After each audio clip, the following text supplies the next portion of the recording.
কাজ করতে ওদের সময় কীভাবে চলে যায় বুঝতেও পারি না। সো হ্যালো এভরিওয়ান, সকলে কেমন আছো? আশা করি খুব ভালো আছো। দেখো আমি আমার একটা ছোট্ট একটা মিনি ব্লগ নিয়ে চলে আসলাম।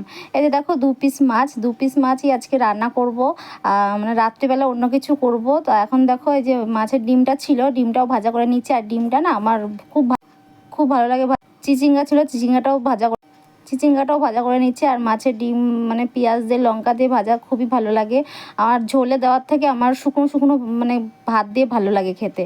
তাই দেখো এদিকে তারপর আমার মাছের ডিমটা তো হয়ে গেল ভাজা। আর এই যে আমি গাটি কচু আলু দিয়ে করব, মাছ করব। তো গাটি কচু খুবই ভালো লাগে সবজি জিনিসটা। এখন মানে বিয়ের আগে অতটা খেতাম না, কিন্তু বিয়ের পরে কচু টচু বেশি খাই। গাটি কচু যাই করবো তাই ভালো লাগে।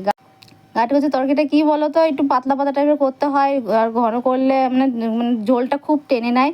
ওই জন্য দেখো আমার এদিকে হয়ে গেছে, আলু সেদ্ধ হয়ে গেছে, গাটিও সেদ্ধ হয়ে গেছে, 2 পিস মাছ। আর এই যে কিছুটা বড়া ঝোলের মধ্যে দিলাম, আর কিছুটা বড়া রেখে দিয়েছি আলাদাভাবে ভাত দিয়ে খাবো বলে। তো গাটি কচুটা আমি ঝোল ঝোল করেই নামাবো, না তো শুকিয়ে যাবে পরে, শুকিয়ে গেলে তো একদমই ভালো লাগে না। হলো আজকের মতো রান্না করতে করতে মাছের ডিমের 2টো বড়া খেয়েছিলাম, তো সেটাই খাওয়া হয়েছে, আর কিছু খাওয়া হয়নি। তো খুব খিদে পেয়ে গেছে, তো এখন ভাত খাবো। তো দেখা যাক আজকে কী রান্না করেছি, তো তোমরা দেখতেই পেরেছো। এটা চিচিঙ্গা ভাজা করেছি, আর এই যে মাছের ডিম 2টো রেখে দিয়েছি, আর এই যে গাটি কচু আলু দিয়ে রুই মাছ করেছি, এর মধ্যে মাছের ডিমও দিয়েছি। খিদে পেয়ে গেছে খুব, আমি আমার ছেলে খেয়ে নিই। সকলকে শুভ দুপুর বন্ধুরা।